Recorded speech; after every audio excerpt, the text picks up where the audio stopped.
Babae na. Limere. 19 eh.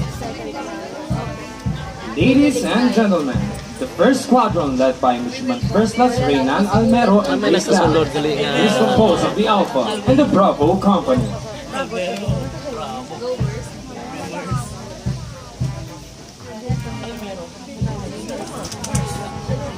Kaya siguro sa The Alpha Company is led by Midshipman First Class Paulo Gamboa and his staff. The Alpha Company is composed of 3 platoons of young and clever midshipmen from different parts of the archipelago. They are called the Admirals because they lead, they think, and they speak like one. As the leading company of the fleet, the Alpha is always prepared for any eventuality. It would be unusual to see a member of this company not prepared. They always have something to show in any event. The Alpha Company is marked by a very strong bond between its members.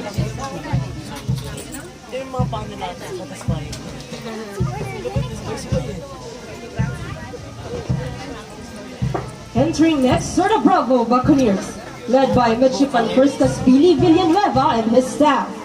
The Black Company of the fleet, opposite to the color they carry, is never dull. They can always find a way to smile even in the midst of unfortunate situations. Their sense of humor never runs out, and their indomitable company spirit has bonded these young men and women with the strong chains of camaraderie. The Bravo Company is truly a home for midshipmen known for their patience and iron will to go on.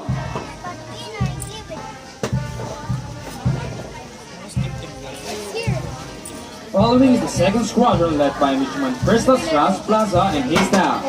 The second squadron is composed of the Charlie and the Delta Company.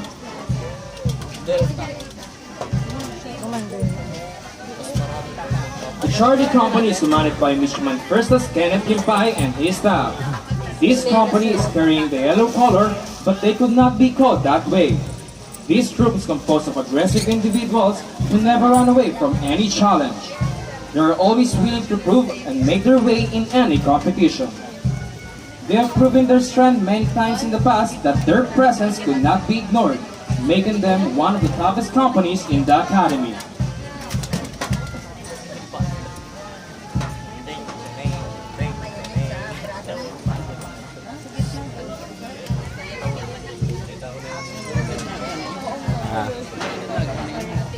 Ano? Entering now is the Delta Company under the command of Midshipman First Class Angelo Raimundo and his staff. Delta carries white as its company color. The Delta Dukes have made its name in different areas of excellence in the academy, making them one of the great companies in the field of competition. To gain victory with the purest of intention is the company's philosophy. A Delta Duke will always be a Duke. Like diamonds, one must undergo a test of strength, tempered through the furnace and pressure, in order to become one.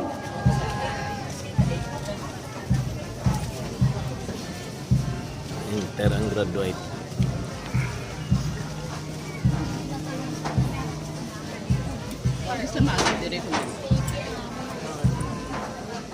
Dito ay. Dito sila.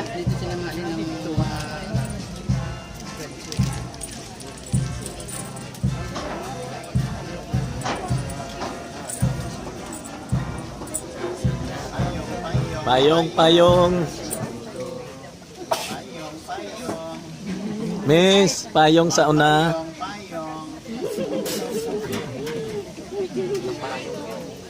You are now witnessing the entrance of the fleet commander and his staff, headed by Midshipman First Class Allen Scott Cruz, the fleet commander. Dami tayo yung first bunch niya kay may change of command. Ladies and gentlemen, born before you is the Midshipman Fleet of the Maritime Academy of Asia in the Pacific. Let us give them a warm round of applause.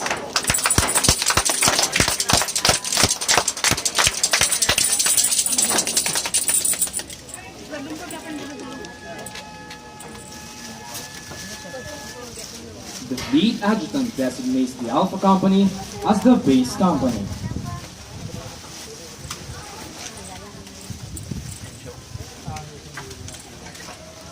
In a brisk manner called the adjutant's drop, the fleet adjutant positions himself between the fleet and the fleet commander.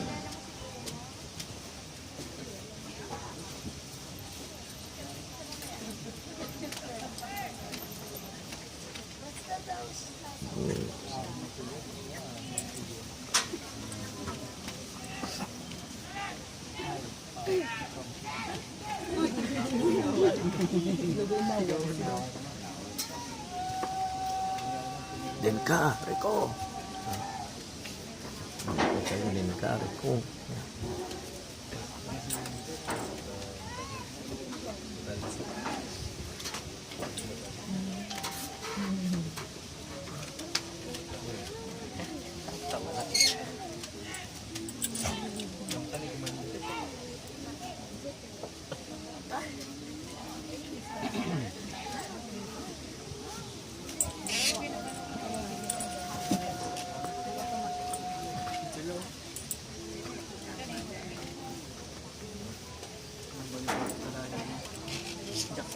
You are now witnessing the squadron adjutants trotting to their respective posts.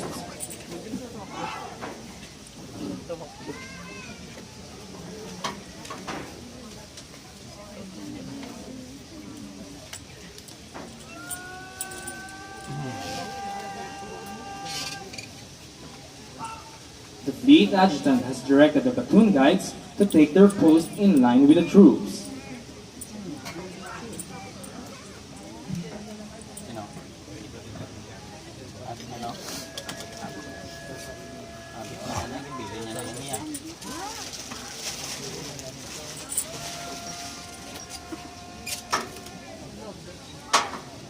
The raiders was ordered to bring the troops to at ease as they listened to the martial tune.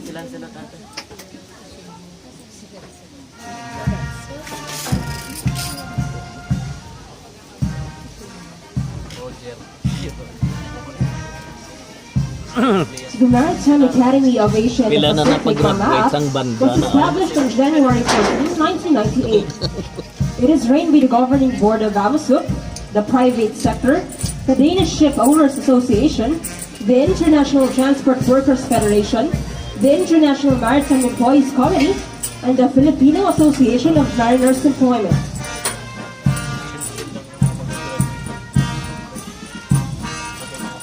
The founding of the Academy is in line with AMASUP's dream of putting up a maritime academy that is at par with other maritime schools around the world in terms of academic excellence in maritime education and training. The primary objective is to raise the ever-increasing demand of both local and foreign shipping companies for well-disciplined, ably trained, competent and qualified deck officers and marine engineers who are readily at hand in a globally competitive maritime industry.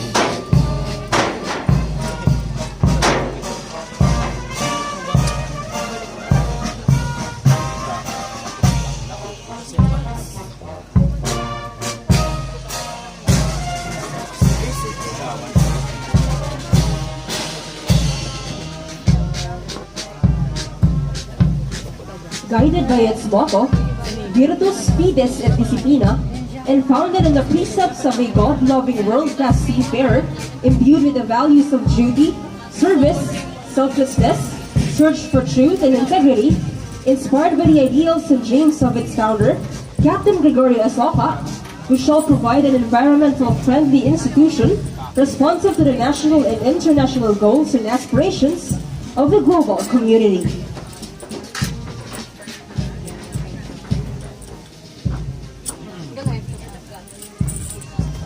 Wala pa. Pag ano karon ka na ituto. Pag sulod sa graduate.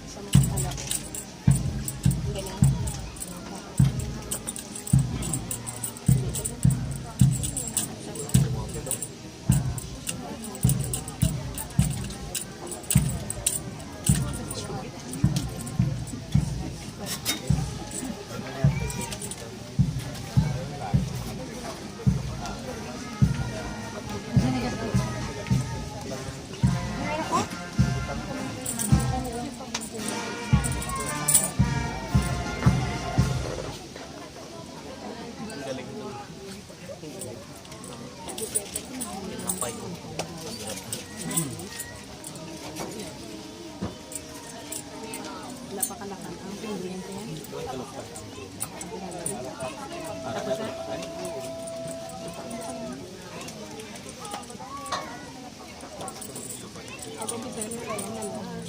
fleet adjutant reports to the fleet commander that the fleet is formed.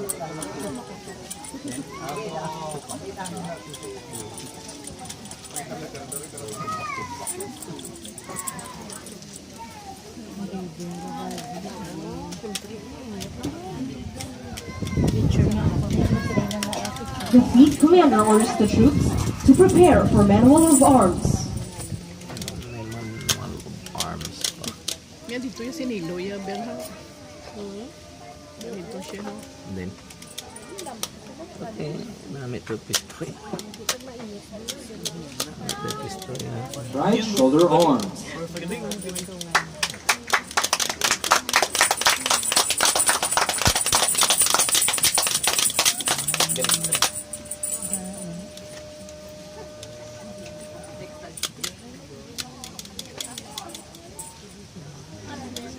Left shoulder arms.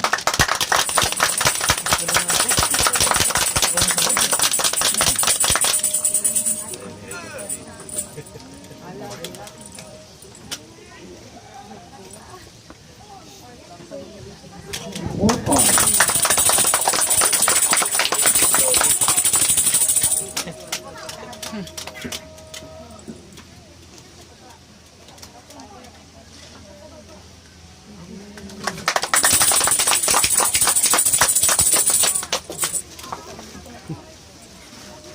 Walang ka pa man.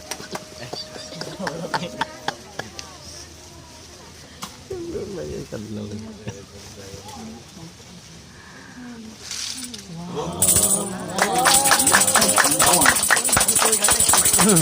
Section.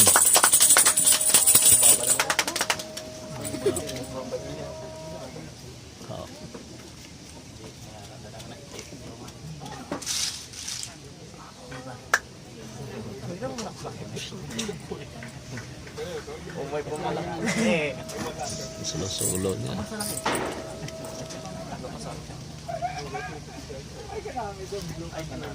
And order arms. The fleet commander orders the fleet adjutant to account for the completeness of the troops.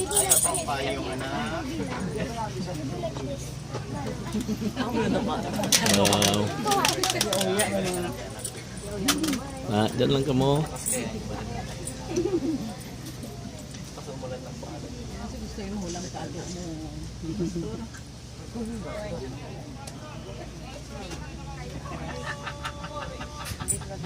After receiving the reports, the fleet adjutant faces about, salutes, and reports.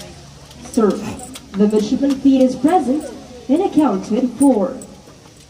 The fleet commander directs the fleet adjutant to publish the orders of the day. Kidding.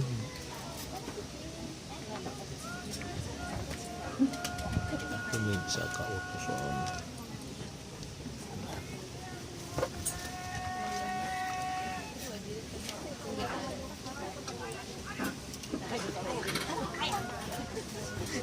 Ito pilido niya, las-alas.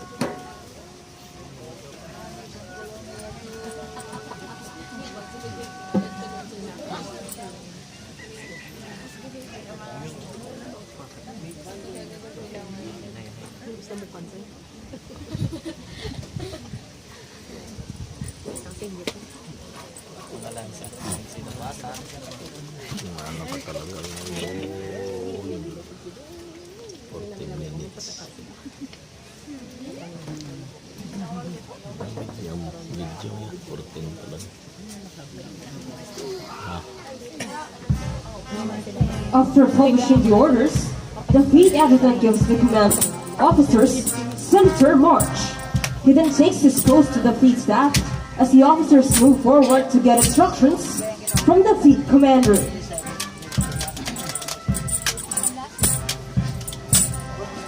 Ladies and gentlemen, approaching the grandstand are the officers of the midshipman fleet of the Maritime Academy of Asia in the Pacific.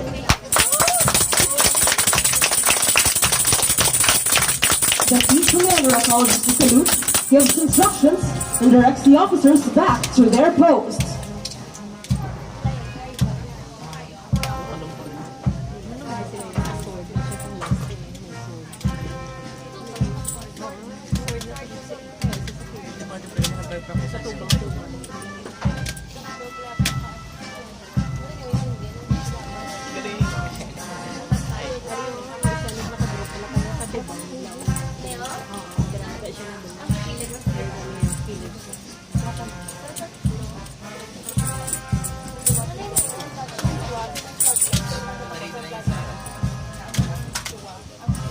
Si Tico.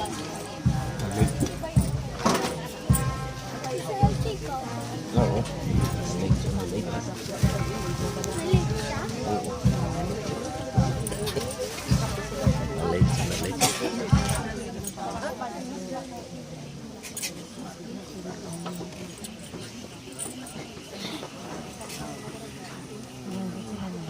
Nah. Mana si Vanessa.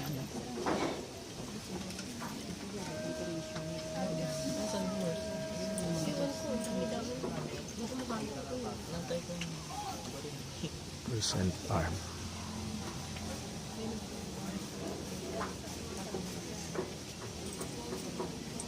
The fleet commander will show fleet to prison arms to present the troops to our guest of honor.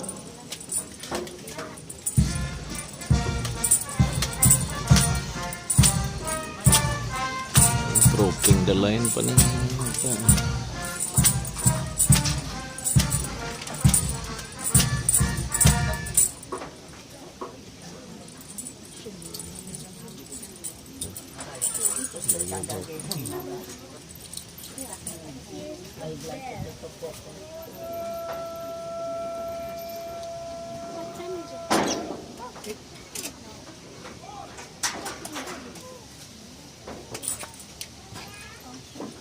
You are about to witness the entrance of the second batch graduates of the Imperial Class of 2018.